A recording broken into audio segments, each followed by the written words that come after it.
Hey there, your imaginary friend. I've got a story for you again, and this time it is another by Guy de Maupassant.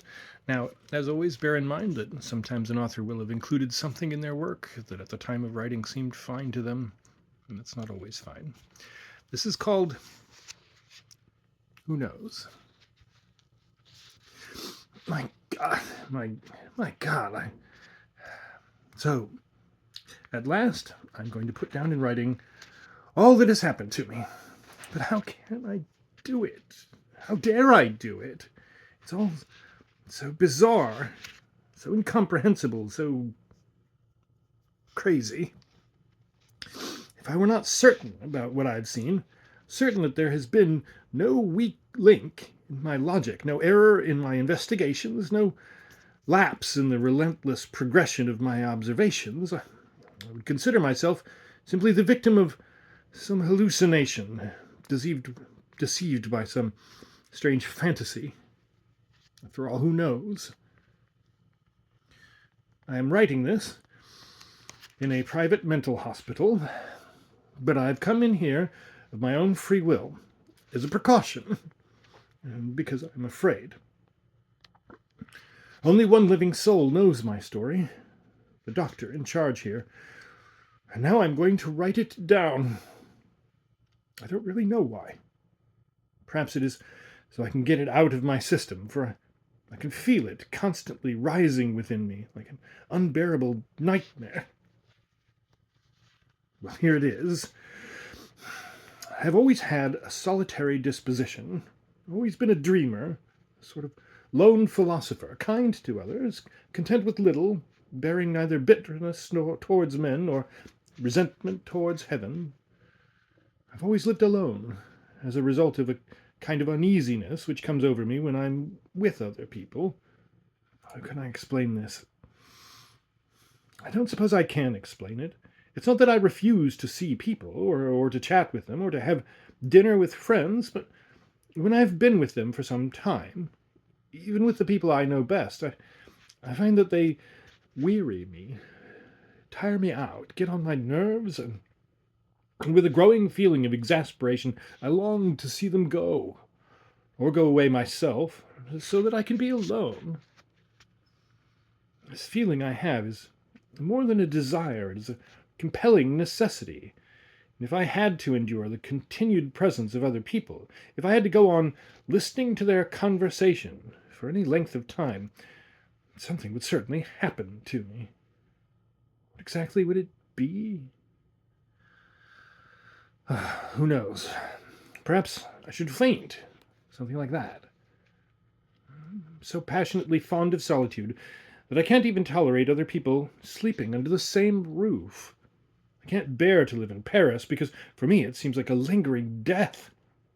Not only do I suffer a spiritual death, but I also find that my body and nerves are tortured by the vast, swarming crowds of people who are living all around me, even when they are asleep.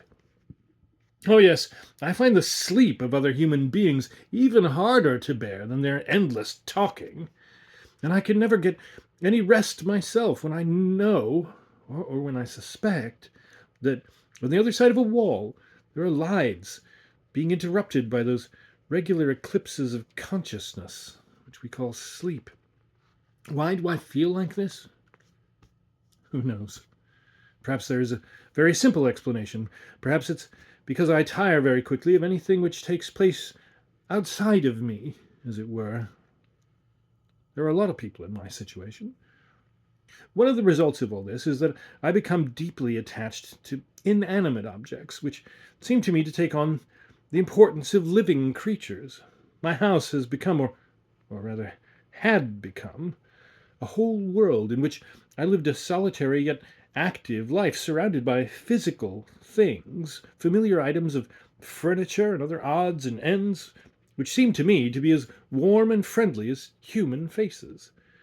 I'd gradually filled and adorned my home with these things, and when I was safe inside, I felt as content and satisfied and genuinely happy as if I were in the arms of a loving woman whose familiar caress had become a gentle, tranquilizing necessity. This house stood in a beautiful garden, which isolated it from the roads, yet it was within reach of a town where, if I happened to feel like it, I could find all the social activities in which I took an occasional interest. All my servants slept in a building some distance away, at the bottom of the kitchen garden, which was surrounded by a high wall. The embrace of sombre nights and the silence of this house of mine, lost, hidden, submerged amongst the foliage of great trees, was so restful and so good for me that every evening I would delay going to bed for several hours, just so that I could enjoy it even longer. On that particular day, there had been a performance of Ernest Rayer's Sigurd at the theatre in town. It was the first time that I had heard this beautiful romantic opera, and it had given me the greatest of pleasure. I was walking back home at a brisk and cheerful pace, with my head full of rich melodies and pretty fairy tale scenes. It was very dark indeed, so dark in fact that I could hardly make out the edge of the main road, and several times I nearly fell into a ditch. The distance from the toll gate to my house is about a mile, perhaps a little more. Let us say 20 minutes at normal walking pace. It would be about 1 o'clock in the morning, possibly as late as 1:30. As I walked, the sky ahead of me seemed to grow a little lighter, and a slender crescent moon appeared, the melancholy crescent of the moon's last quarter. The crescent of the first quarter, the one you see rising at 4 or 5 o'clock in the evening, is bright, cheerful, glistening with silver, but the one you see rising after midnight is reddish, dismal, disturbing, the sinister moon of the witches' Sabbath. All those who are out late at night must have noticed this difference. The crescent of the first quarter, even if it is only as slender as a thread, sheds a cheerful radiance which gladdens the heart and lights up the earth sufficiently to leave clear-cut shadows. And the crescent of the last quarter struggles to shed its dying light, which is so feeble that it hardly casts any shadows at all. In the distance I noticed the gloomy mass of trees surrounding my garden, and for some reason or other I felt uneasy at the thought of entering it. I slackened my pace. The night was very mild. That great cluster of trees had the look of a tomb in which my house was buried. I opened my gate and walked down the long avenue of sycamore trees which led up to the house. It was arched overhead like a huge tunnel, and ran past dense masses of shrubbery and dark, moonlit lawns on which flower beds superimposed their oval patches of wan colors. When I got near the house, I was overcome by a strange feeling of agitation. I stood still. There was not a sound to be heard. There was not a leaf stirring in the breeze. What on earth's the matter with me, I thought. For 10 years I'd been coming home like this without feeling the slightest bit of anxiety. I was not afraid, and I've never been afraid when coming home late at night. The mere sight of a strange man, some prowler or burglar, would have made me furious, and I would have leaped upon him without a moment's hesitation. Besides, I was armed. I had my revolver with me. But I did not touch it because I was determined to master this nervousness stirring within me. What was it? Some kind of premonition? Was it the mysterious foreboding which takes possession of a man's senses when he's about to see something inexplicable? Possibly. Who knows? As I moved slowly forward, I felt my skin tingling all over. And when I got to the wall of my vast house with its closed shutters, I knew that I would have to wait a few minutes before I could open the door and go inside. So I sat down on a seat under the windows of my drawing room. I stayed there for a while, trembling a little, my head leaning back against the wall of the house, and my eyes wide open, staring at the gloomy foliage. For the first few moments I noticed nothing unusual. It was a sort of rushing sound in my ears, but I often get that. It sometimes seems as though I can hear trains going by, or bells ringing, or marching footsteps. But soon these head noises became louder, more distinct, more recognizable. I'd been mistaken. It was not the usual surging in my arteries that was filling my ears with this murmuring sound, but a very peculiar, rather jumbled noise. And there was no doubt whatever that it was coming from inside my house. Through the wall I could make out this continuous noise, more like a vibration than a noise, the sort of confused sound you would expect if a number of things were being moved about. It was as though all my articles of furniture were vibrating, being moved from their accustomed places, being gently dragged about the house. Well, I can assure you that for an appreciable time I doubted the evidence of my senses. But when I had pressed my ear against a shutter so I could get a better idea of what was going on inside, I became absolutely convinced that something abnormal and incomprehensible was taking place in my home. I was not exactly afraid, but I was, how can I put it, stunned with astonishment. I didn't even release the safety catch on my revolver because I felt sure there would be no need to use it. I simply waited. I waited for a long time, unable to come to any decision, thinking very clearly, but beside myself with anxiety. I waited, standing there, listening all the time to the noise which was now growing louder, occasionally reaching a kind of violent intensity, which seemed like a growl of impatience or anger, a sort of mysterious rebellion. Then, suddenly feeling ashamed of my cowardice, I took my bunch of keys, found the one I needed, pushed it into the keyhole, turned it fully in the lock, and pushing on the door with all my strength, I swung it open so violently that it banged against the inner wall.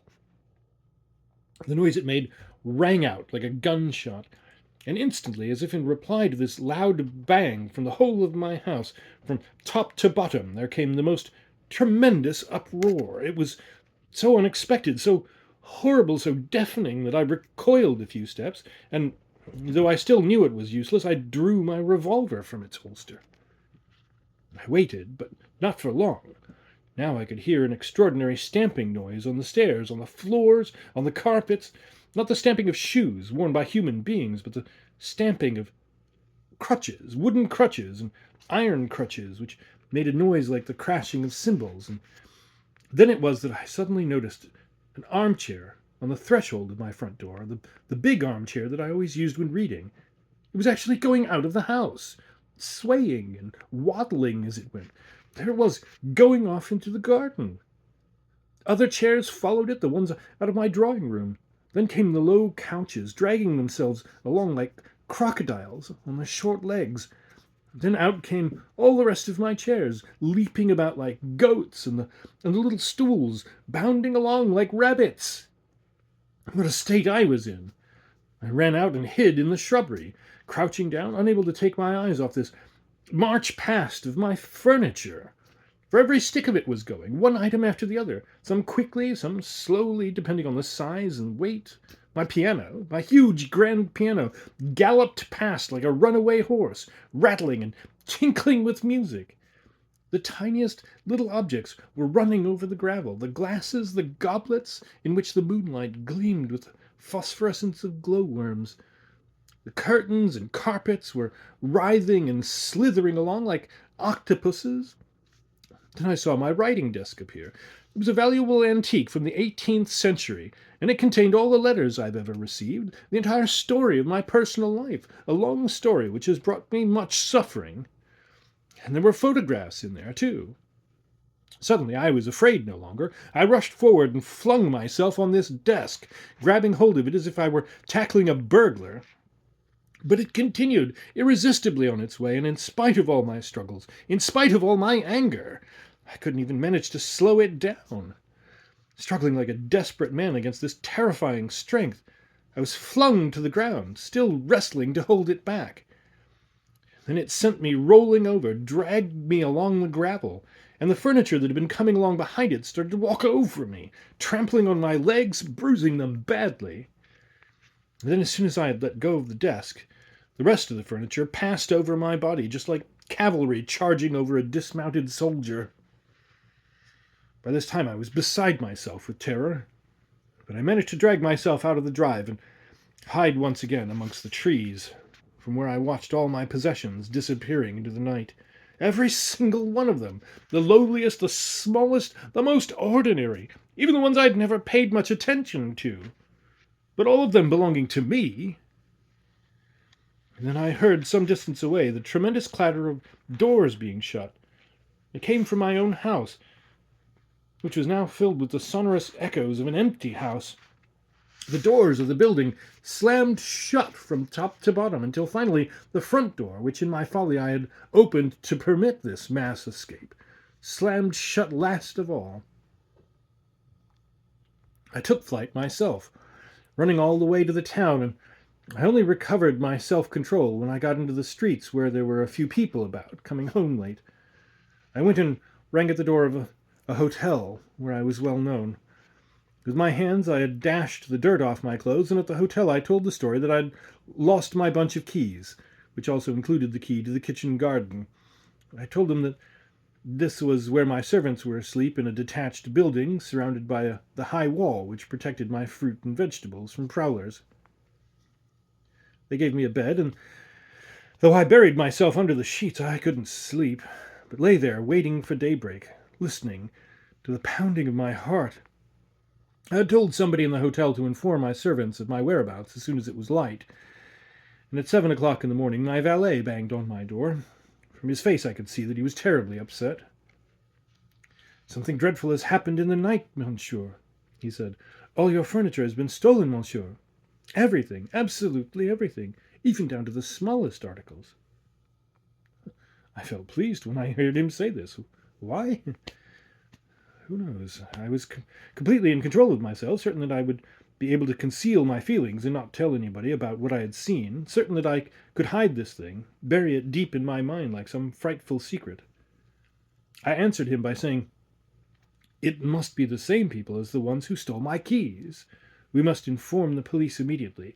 I'll get dressed and be with you in just a few moments."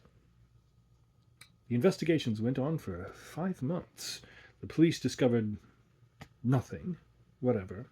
They could neither trace the smallest of my possessions, nor uncover the slightest clue about the thieves. My God, if I'd told them what I knew, if I'd told them, they would have locked me up. Not me, not the thieves. Me, the man who had been able to see what I had seen. Oh, I knew how to keep my mouth shut. But I didn't start refurnishing my house. It would have been quite pointless. The whole business would have started all over again. I didn't want to go back to my house. I never did go back. I never saw it again. I came to Paris and stayed in a hotel. I consulted various doctors about the state of my nerves, something which has been worrying me a great deal ever since that appalling night. They strongly advised me to travel. I took their advice. I began with a trip to Italy. The sunshine there did me good. For 6 months, I wandered from Genoa to Venice, from Venice to Florence, from Florence to Rome, from Rome to Naples. Then I traveled through Sicily, a place which has both wonderful scenery and wonderful historical sites, relics from the days of the Greeks and the Normans. I went over to Africa and made a safe journey across that great calm yellow desert, peopled by camels, gazelles, and nomadic Arabs, and where in the crystal clear atmosphere there is no suggestion of any haunting vision, either by day or night. I returned to France by way of Marseille, and in spite of the Provençal gaiety, the fact that the skies were less bright than in Africa made me rather depressed.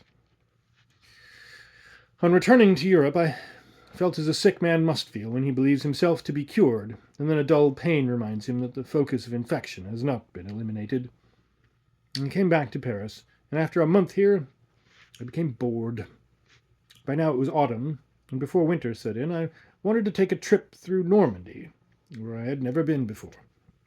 I began by visiting Rouen, of course, and for a whole week I wandered in a state of ecstatic enthusiasm through this medieval city, this amazing museum of extraordinary Gothic buildings.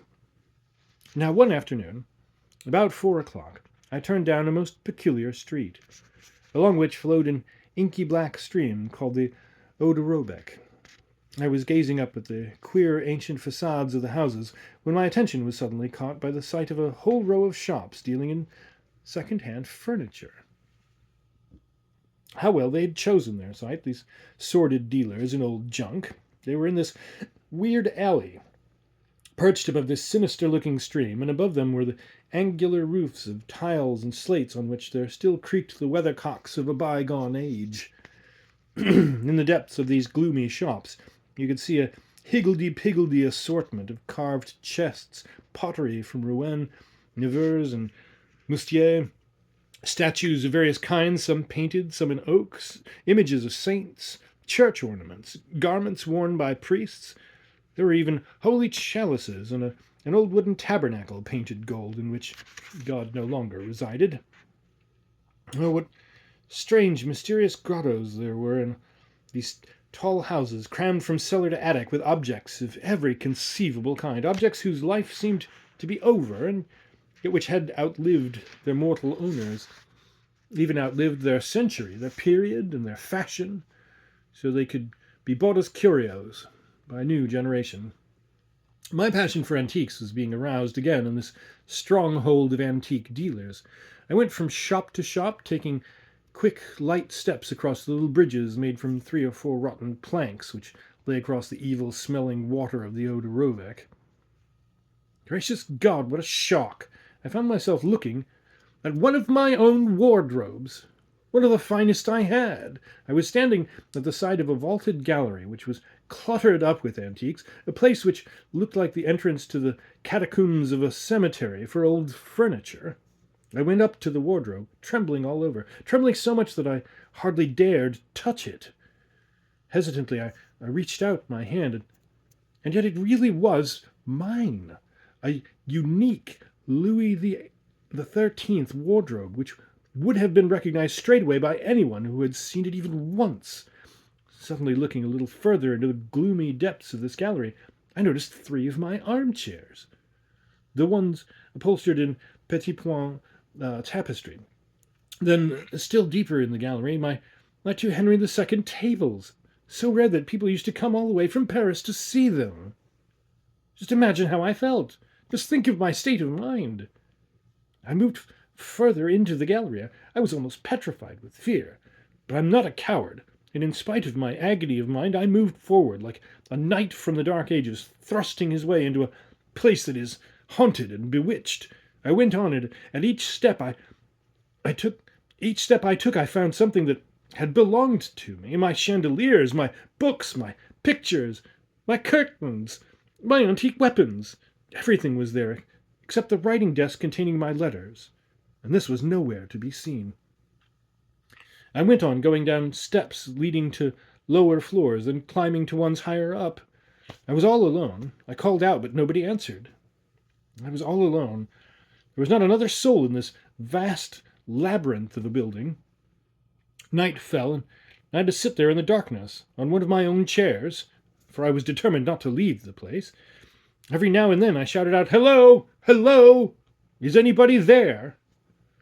I must have been there for more than an hour, when I heard the sound of footsteps, light, slow footsteps coming from somewhere in the gallery.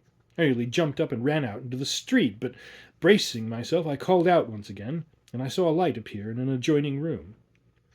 "Who's there?" asked a voice. I replied, "A customer." The answer came back, "It's very late for you to be coming into a shop, isn't it?" "I've been waiting for more than an hour," I rejoined. "You could come back tomorrow." "Tomorrow I shall have left Rouen." I simply dared not go towards him, and he was not coming out to me. The bright glow was still coming from his lamp and lighting up a tapestry which depicted 2 angels hovering over the corpses on a battlefield. This item, too, belonged to me. I called out, "Well, then, are you coming?" He replied, "I'm waiting for you." I got up and went towards him. In the middle of a large room there stood a little man, very short, very fat, phenomenally fat, like some hideous freak. He had a thin, straggling beard, which was patchy and yellowish, and there was not a hair on his head, not a hair. As he lifted up his candle at arm's length in order to see me better, his skull looked just like a little round moon in this enormous room cluttered with old furniture. His face was wrinkled and bloated. His eyes were so sunken they could hardly be seen. I bargained with him for 3 chairs, which belonged to me, and paid him a large sum for them in cash, giving him only the number of my room and the name of the hotel. The chairs were to be delivered the following morning by 9 o'clock. Then I left. He saw me to the door, behaving very courteously. I then went to the local superintendent of police and told him about how my furniture had been stolen and what I had just discovered. He immediately sent a telegram to the department which had been investigating the burglary and asked me to wait until he received the information he required. An hour later, the reply came, confirming my story. "I'm going to have this man arrested and questioned," said the superintendent, "and it must be done straightway because he might have got suspicious and had your belongings removed. If you can go and have a meal and come back in a couple of hours, I'll have him here by then, and I can question him again in your presence." "I can certainly do that, monsieur. I'm extremely grateful to you." I went to my hotel and dined with a heartier appetite than I could have believed possible. I suppose I was feeling rather pleased about the way things had worked out. At last we had him.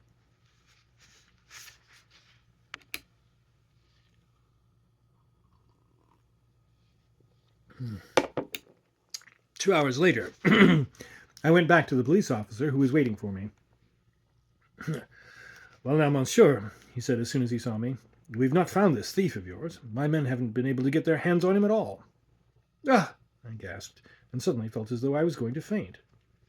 "But," I asked him, "surely you've managed to find his house?" "Yes, indeed, and I'm going to have it kept under surveillance until he gets back. But as for the man himself—" "Disappeared." "Disappeared?" "Yes, disappeared. He usually spends his evenings at the house of a neighbor, a woman who is a second-hand dealer like himself, a queer old witch of a woman, a widow by the name of Bidouin. She hasn't seen him tonight, and she can't tell us where he is. We shall have to wait until tomorrow." I left the police station. How those ancient streets of Rouen, how sinister, how disturbing, how haunted they now seemed to me. I slept very badly that night, with a nightmare at the end of each brief interval of sleep. The next day I waited until 10 o'clock before going to the police. I didn't want to give them the impression that I was too anxious or in too much of a hurry. The dealer had not turned up. His shop was still closed. The superintendent said to me, "I've taken all the necessary steps. I've been in touch with headquarters. I want you to come with us to this shop. I'll have it forced open, and then you can show me what belongs to you." We drove there in a carriage. Policemen were standing in front of the shop, and with them there was a locksmith who soon opened it for us. When I went in, I could see neither my cupboard, nor my armchairs, nor my tables, nor anything at all that had once furnished my house. Nothing whatever, and yet the night before I could hardly move a step without coming across something of mine. The superintendent was surprised, and at first he looked at me rather suspiciously. I said, "My word, monsieur, is a remarkable coincidence that the furniture has disappeared at the same time as the dealer." "That's certainly true," he said with a smile. "You know, you were wrong to buy those things of yours yesterday, and pay for them as well. It'll have aroused his suspicions." "What I simply can't understand," I said, "is that every single space that was occupied by my furniture has now been filled by other articles." "Oh," replied the superintendent, "he's out all night, and probably been helped by accomplices as well, and I dare say this house communicates with the ones on each side.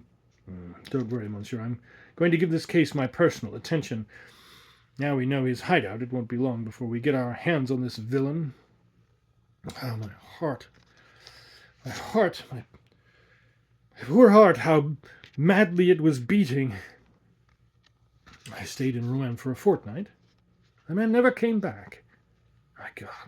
My God, who could ever have been any problem to a man like that, or caught him off his guard? Now, when I'd been in Rouen exactly a fortnight, on the morning of the 15th day, I received from the gardener who had been left in charge of my locked and empty house the following strange letter.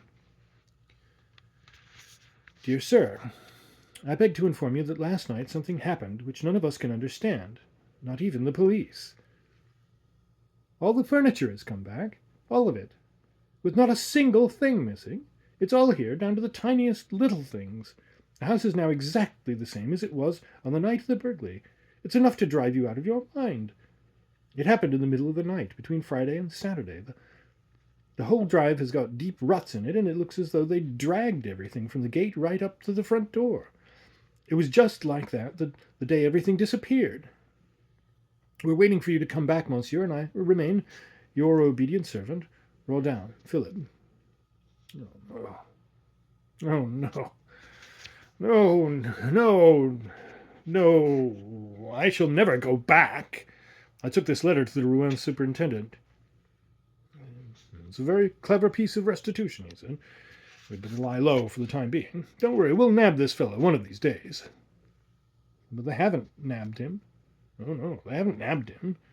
I'm as scared of him now as if he were a ferocious beast about to spring upon me from behind my back. Untraceable, that's what he is. Untraceable.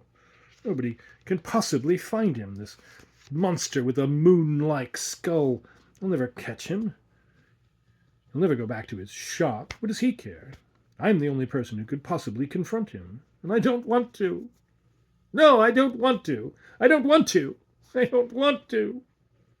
And anyway, what if he does come back? What if he does return to his shop? Who will be able to prove that my furniture was on his premises? Mine is the only evidence against him, and I'm well aware that the police are beginning to treat it with suspicion. Oh, no. I couldn't go on living that kind of life. And yet I couldn't keep quiet about what I've seen. I couldn't go on living a normal life so long as I dreaded the possibility of this business starting all over again. So I came to see the doctor who runs this private mental hospital, and I told him everything.